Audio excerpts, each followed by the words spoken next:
예. 먼저 2위부터 저희가 뽑은 2위부터 만나보겠습니다. 오늘 청와대는 인적 쇄신을 하면서요. 방역기획관이라는 자리까지 새로 만들었습니다. 그만큼 백신 수급에 다급하다는 얘기일 텐데요. 정부의 백신 무능 논란에 지자체장들이 잇따라 독자 방역에 목소리를 높이고 있습니다. 새로운 다른 나라들이 개발 접종하고 있는 백신을 우리 경기도라도 독자적으로 좀 도입해서 접종할 수 있을지를 지금 실무적인 검토를 하고 있고, 가능하면 중앙정부에 건의해서라도 추가의 백신을 확보하도록 노력해 보겠다는 말씀을 드립니다.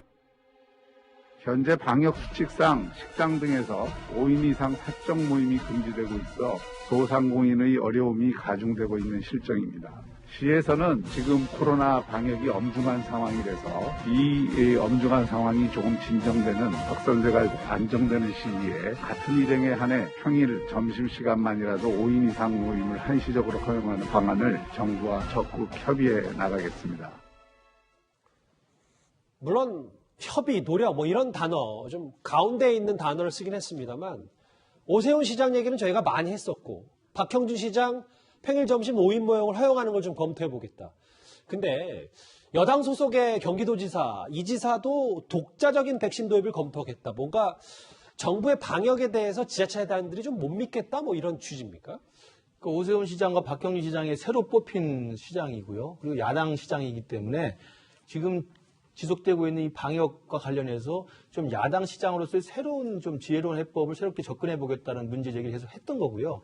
그것은 근데 방역과 관련해서 조금 더 구체적이고 유연하고 합리적인 세부안을 가지고 하겠다는 것인데, 오늘 눈에 띄는 것은 이재명 지사가 어제 이야기한 것처럼 맞아요. 경기도만이라도 우선 백신을 좀 독자적으로 도입하는 걸 확보해 보겠다는 이야기인데, 이건 상당히 다른 차원의 이야기입니다. 그러니까 방역을 하는데 거리두기를 조금 더 세밀화하겠다, 서울형 거리두기를 하겠다, 방역수칙 5인 이상이 금지인데 5인 이상은 점심에만 한시적으로 하겠다. 이건 뭐 조금 그 여유가 있을 수 있는 이야기인데, 맞아요. 이 경기도 차원에서 백신을 추가적으로 독자적으로 수급을 책임지고 갖고 와서 접종을 하겠다는 이야기는 어떻게 보면은 문재인 정부의 백신 무능에 대한 독자적 목소리로도 익힐 수가 있는 대목입니다. 그것도 여당 도지사가. 예. 그리고 여당의 가장 유력한 앞서가는 대선 주자로서 이야기되기 때문에 물론 저게 실제로 가능한지, 예산상 가능하고 절차상 가능하고 국제 외교상 가능한지는 지켜봐야 되겠습니다만. 정부 당국은 쉽지 않다고 얘기했습니다. 그렇습니다. 지켜봐야 되겠습니다만, 그래도 공개적으로 저런 얘기 했다는 것은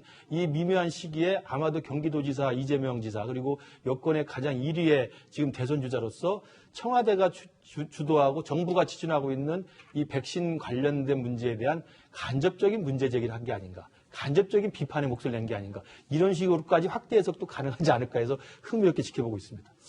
간접 비판이 아니라 뭐 이 정도면 직접 비판은 아닐 수도 있는지 모르겠어요. 다음 화면을 볼게요. 이현정 의원님. 네.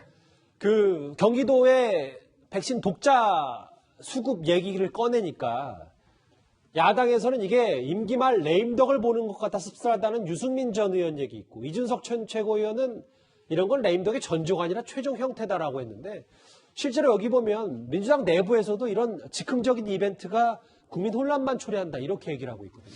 제가 아까 이제 여론조사 가지고 지지율 가지고 레임덕 얘기했는데요. 두 번째 레임덕 징조가 바로 이 문제입니다. 즉 정부의 정책이 먹혀 들어가지 않는 게 문제거든요. 예. 세 번째는 뭐냐면 인사, 즉 사람 쓸 사람이 없다는 거죠. 이제 그렇게 될 경우는 이제 이게 본격적으로 레임덕에 들어갔다 우리가 보통 이제 평가하는 기준인데요.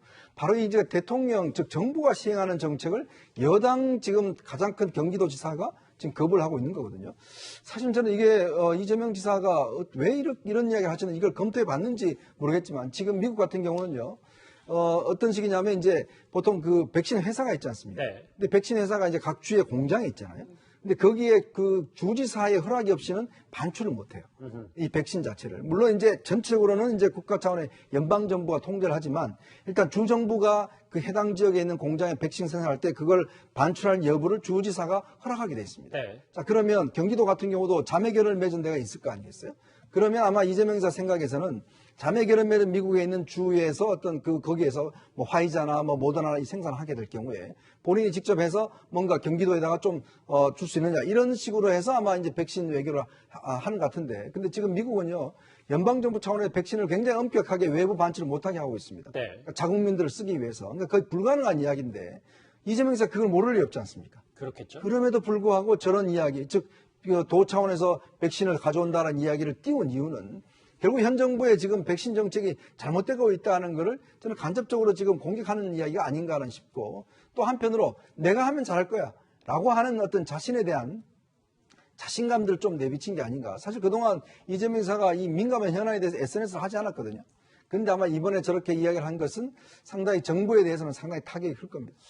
두 분은 여러 가지 직접 비판 혹은 현 정부 확실히 거리두기를 하는 거 아니냐. 근데 최 교수님 생각은 어떠십니까? 이재명 지사의. 저는 그렇게 생각하지 않고요. 왜냐하면 이재명 지사 입장에서는 사실 마지막에 단서를 달았어요. 중앙정부에 관해서 추가 백신 도입을 할 수 있도록 노력하겠다고 일했고, 또 이재명 지사를 모르겠습니까? 사실 새로운 백신을 도입하는 과정이 상당히 어려움이 많은 것도 아실 거고, 또 하나는 이게 이제 다른 차원에서 보면 우리가 아직 도입하지 않은 백신, 그런 회사의 백신을 약간 도입할 수 있는 방안을 노력하겠다고 하는 말로도 들릴 수 있는데, 이것도 식약처의 허가를 못 받으면요 접종을 할 수 없어요. 그러니까 중앙정부의 도움이 없으면 안 된다는 걸 이미 알고 있는데, 이런 얘기를 한 것은 제가 볼 때는 백신 도입을 더 적극적으로 노력하겠다, 지자체 차원에서도 그런 노력에 열성을 다하겠다는 표현으로 듣는 게 더 맞을 것 같습니다. 최 교수님 일단 그렇게 시각을 갖고 계시군요.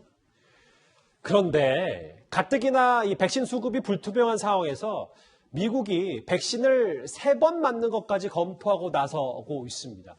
과연 이게 우리나라에게 올 백신은 남아있는 건지 우려가 큰데요. 저희가 전문가의 목소리를 들어보겠습니다. 국민들한테 솔직하게 상황을 설명을 하고 현실적인 대안을 만들고, 무엇보다도 백신 확보가 급선무입니다. 국제적인 애교, 정상 간 애교를 통해서 확보를 해야 되는 아주 특수한 상황이라는 점을 말씀드립니다. 정상 간 외교를 통해서 풀어야 되는 특수한 상황이다. 근데 최 교수님, 예. 미국에서 일본 화이자 같은 제약회사는 한 번, 2번 맞으면 위험성이 아직도 남아있으니까 3번 접종해야 된다. 그럼 미국 사람들 3번 맞을 때 우리는 한 번도 못 맞으면 우리 백신은 언제 오는 건지. 그러니까 계약된 것들이 제 시간에 못 올 수 있는 거죠, 지금. 이렇게 미국이 이런 방식으로 이제 하게 되면 미국의 회사들이 만든 백신을 반출을 안 하게 되잖아요. 그럼 우리가 이미 계약은 돼 있지만 그게 늦게 오거나 나중에 들어올 가능성이 충분히 있습니다. 이제 부스터샷이라고 하는 게 3번째 맞는 건데, 아마 예. 미국에서 이런 얘기가 있는 것 같아요. 2번 맞고 나서 그 백신의 효과가 어느 정도까지 가느냐.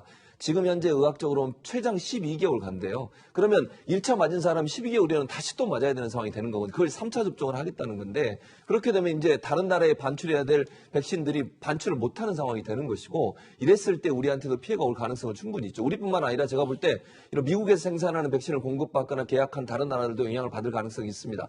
그래서 지금 김우주 교수 말씀하신 것처럼 정부가 더 적극적으로 나서서 미국을 설득하고 우리하고 계약된 거 제 시간에 좀 달라고 요청을 해야 된다고 저는 봐요. 적극적인 노력이 반드시 필요하고요.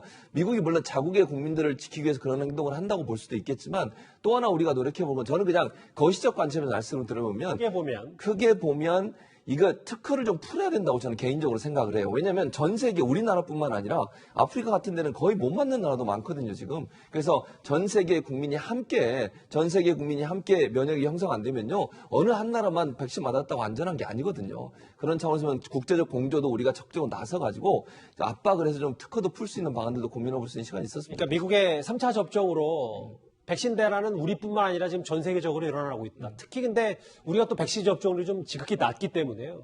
이도하 변호사님. 네. 코로나 전문가들은 특사를 보내서라도 바이든 행정부와 적극 협상해야 된다.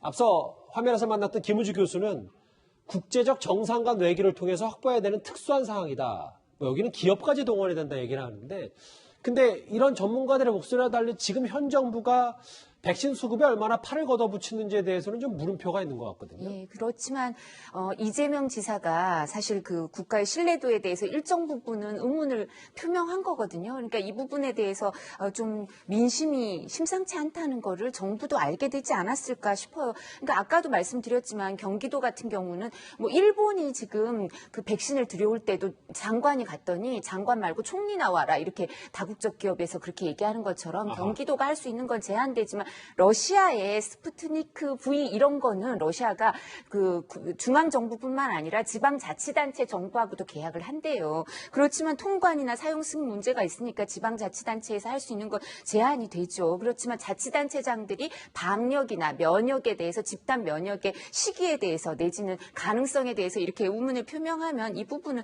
저도 청와대는 민심이 수렴이 될 수 있을 거라고 생각하고요. 그리고 정상 간 외교를 통해서 그리고 얘기를 해봐야죠. 이제 동맹국이니까 이런 부분까지 얘기를 해보고 대통령이 하셔야 될 역할이고 뿐만 아니라 뭐 주한미군이나 아니면 주한미군은 다 접종을 받았다 하더라도 접촉자는 한국 사람도 많으니까요. 그리고 또 여기 한국에 주재하는 사람들도 있으니까 그런 부분도 갖고 설득을 해야 되고 그다음에 제가 국회에 있으면서 의원 외교를 해보면 느끼는 게 사실 우리나라 이름은 그때 있었을 때 보면 대한민국 자체를 인식하는 게 아니라 그 중앙정부 장관들이나 아니면 뭐 주지사나 이런 사람들이 만나줄 때 항상 기업 얘기를 해요. 뭐 어떤 기업을 아니냐. 대기업 얘기를 하면서 그 기업이 우리 지역에 무슨 저 공장을 짓게 해줄 수 있느냐. 삼성, LG, 현대 순서대로 꼭 다 물어봐요. 이런 것처럼 우리나라에 뭐 요청하는 것도 있겠지만 그 기업에 요청하는 것도 있어요. 그러니까 바이든 대통령도 그래서 반도체 회의한 거 아니겠어요. 그죠? 그렇기 때문에 기업들도 활용할 수 있으면 활용을 다 하고 뭐 이거는 이제 정부 차원뿐만 아니라 전 국가 차원에서 노력을 해야 되죠. 11월에 지금 집단 면역이 형성이 안 된다 그러면 그 뒤에 벌어질 경제적인 상황이라든가 국민들의 어떤 불안감이라든가 이런 거를 뭐 국가도 정부도 알고 대통령도 아실 겁니다. 글쎄요, 근데 지금 뭐 물밑에서 어떤 뭐 정상간 외교가 있는지 특사가 있는지 뭐 저희는 알 수는 없으니까. 근데 겉으로 드러나기는 그 지금 우리 정부의 백신 수급이 좀 소극적인 거 아니냐는 비판도 있거든요. 근데 안 내부 얘기를 좀 보면요, 김근식 교수님. 예. 어제 백신 도입 총괄팀장은 국내 제약사가 백신을 위탁 생산한다고 했는데 이거에 대해서도 어디서 누가 어떻게 만드는 건지 정확히 얘기를 안 했고 그리고 권준욱 본부장은 고령층이 백신 다 맞으면 1단계 집단 면역이 다시 뭐 다소 생소한 신조어까지 냈는데 글쎄요, 우리 좀 정부 대비가 잘 되고 있는 겁니까? 그러니까 백신으로 사실은 코로나를 종식시킬 수 있는 건데 지금 진행되는 상황은 백신 무능, 백신 대란 형태로 지금 문재인 정부가 가고 있지 않습니까? 그러다 보니까 아마 좀 배경화 그 백신 도입 총괄팀장이나 우리 권준욱 본부장 같은 경우는 그 백신 무능과 백신 대란이라고 하는 이런 그 국민적인 비판에 좀 대응하다 보니까 좀 설익은 이야기를 한 것 같아요. 근데 누가 봐도 우리 국내에 있는 제약사가 다른 제약회사, 미국의 제약회사나 외국의 제약회사의 백신을 위탁 생산하는 것은 확실하게 결정된 바가 없고 위탁 생산한다 하더라도 그 위탁 생산하는 게 다 우리나라가 쓸 수 있는 게 아니지 않습니까? 그렇죠. 굉장히 설익은 이야기를 지금 너무 무책임하게 했기 때문에 저것도 얼마나 지금 조급한가를 보여주는 것이고 그다음에 11월에 70%를 백신을 맞게 접종을 해서 집단 면역을 형성한다고 그랬는데 이제 백신이 늦어지니까 1단계가 있다라고 이야기를 하면 아니 단계별 면역이라는 게 어디 있습니까? 70%가 돼서 모든 고령자층부터 젊은 애들 사람들까지 다 해가지고 70%가 되어야만 집단 면역이 형성이 되는 건데 1단계가 2단계가 있으니까 좀 걱정 말아라는 식으로 이제 달래는 듯한 이야기인데 저런 게 사실 국민들도 화나게 하는 겁니다. 예. 솔직하게 지금 백신이 어느 상황이고 얼마큼 들어와 있고 언제쯤 맞을 수 있다는 걸 보여주는 게 필요한데 그게 안 되고 있으니까 더 화가 나는 거고 한 말씀만 더 드리면 지금 5월 말에 지금 바이든 대통령과 한미 정상회담을 간다는 거 아니겠습니까? 예. 저는 이 비상한 시국에 한미 정상회담 가서 모더나 화이자 백신 단 1억 도스라도 받아올 수 있는 특단의 대책을 세워야 된다고 생각해요. 정부가. 그런 아이디어 차원에서 제가 오늘 대통령께서 이거 보고 있는지 모르겠지만 보고 있다면 이재용 회장을 일시 석방을 시켜서라도 데리고 가야 됩니다. 가서 바이든 대통령 데리고 삼성전자 웨이퍼 보여주면서 삼성전자 반도체 공장 지어주겠다. 제발 1억 회 도수라도 2억 회 도수라도 달라고 해야 됩니다. 그렇게 하는 게 국민을 위한 거 아니겠습니까? 그 정도로 발상의 전환하지 않고 어떻게 대통령이 백신을 책임질 수 있습니까? 저는 그건 청와대에서 한번 생각을 해보시길 좀 부탁드립니다. 잠시만요. 그러니까 김 교수님 말씀은 지금이 워낙 위중하고 전시 상황에 가깝기 때문에 이재용 부회장을 일시적으로 석방을 해서라도 그럼요. 백신 수급에 기업까지 나서야 된다 이런 말씀. 왜냐하면 바이든 정부가 지금 중국과의 경쟁 속에서 반도체 인프라하고 반도체 패권에 대해서 굉장히 강조를 하고 있거든요. 예. 그 부분에 대해서 굉장히 절박한 자기들의 니드가 있어요. 우리가 갖고 있는 그게 또 있지 않습니까? 우리가 반도체에서 또 앞서가는 게 있기 때문에 그런 식의 동맹의 신뢰와 서로 간에 필요한 것들을 교환하는 그런 창의적인 발상도 한번 해보라는 권고의 말씀을 드리는 거죠. 알겠습니다. 뭐 대통령 보실 겁니다. 이런 얘기도 듣고 할 테니까. 글쎄요, 뭐 아까 그 이재용 부회장의 일시 석방 제안에 또 반대하시는 분들도 분명히 있을 테니까요. 이건 뭐 제언 수준으로 저희가 네. 받아들이겠습니다. 근데 이현정 의원님, 어제 저희가 그 미국 얘기를 잠시 했었는데 이스라엘이 글쎄요, 이제 야외에서 당당히 마스크를 벗는다. 여기는 백신이 한 60% 맞았다면서요? 거의 뭐 집단 면역이 이제 거의 이루어지고 아마 다음 주 되면 이제 그 외부에서는 다 이제 마스크를 벗고 다닌다고 합니다. 저는 이런 사태를 보면서요. 정말 유능한 정부가 어떤 정부인가에 대한 좀 물음을 던지고 싶어요. 정말 국민의 생명과 안전을 최우선으로 하는 정부는 어떤 정부인가? 사실 이 이스라엘 같은 경우는 초기에 확진자가 굉장히 많았습니다. 자, 작년 4월 달에 이 백신에 대해서 모사드, 즉 이 이스라엘의 정보기관이 이 가동이 됐어요. 세계 각국의 이 백신 개발하는 곳을 찾아서 모사드가 그 정보를 얻어왔고 이것에 대해서 이스라엘이 정말 거의 베팅하다시피 해서 많은 선입견을 줘서 계약을 했습니다. 사실 초기 같은 경우는요, 우리나라 전체 인구 마치고 한 2, 3조만 해도 충분히 됐었거든요. 근데 지금 우리가 사실은 재난지원금 등등 해서 뭐 수십조 뿌리지 않습니까? 원래 작년 4월만 하더라도 우리 정부는 굉장히 K방역을 자랑할 때였어요. 예. 그때 당시에 이스라엘은 이제 워낙 확진자가 많았기 때문에 집중적으로 백신이 결국 해법이다 라고 해서 백신 업체들의 정보를 얻어서 재빠르게 전부 다 계약을 맺어버린 겁니다. 근데 우리가 지금 그걸 엄청 늦추다 보니까 결국 이렇게 된 거거든요. 과연 우리나라의 국가정보는 뭘 하는 것인지, 국가정보를 쳐다보는 거는 북한만 쳐다보지 말고 좀 세계 각국이 어떻게 움직이는지 이 정보를 수집하는 게 국정원의 역할 아니겠습니까? 그럼 국정원이 하고 우리나라 기업들 정말 세계 각국에 가면 대한민국보다는 삼성을 더 아는 상황 아니겠어요? 예. 그렇다면 기업들이 뛸 수 있도록 만들어주는 게 저는 리더가 할 역할입니다. 대통령이 뭐하러 있겠습니까? 그런 역할을 해서 알겠습니다. 빨리 확보해 놔야 되거든요. 두 분은 이제 삼성 같은 대기업뿐만 아니고 뭐 이현정 의원님은 실제로 국정원 같은 정보기관도 백신을 가져올 수 있으면 나서야 된다 이런 말씀을 하셨는데 일단 미국만 바라보고 있는 백신 대란 지금 우리나라도 지금 예외는 아닌 것 같습니다. 이 소식 여기까지고요. 다음 주제 또 하나의 정치권 이슈 이제 야당 얘기를 좀 해보겠습니다.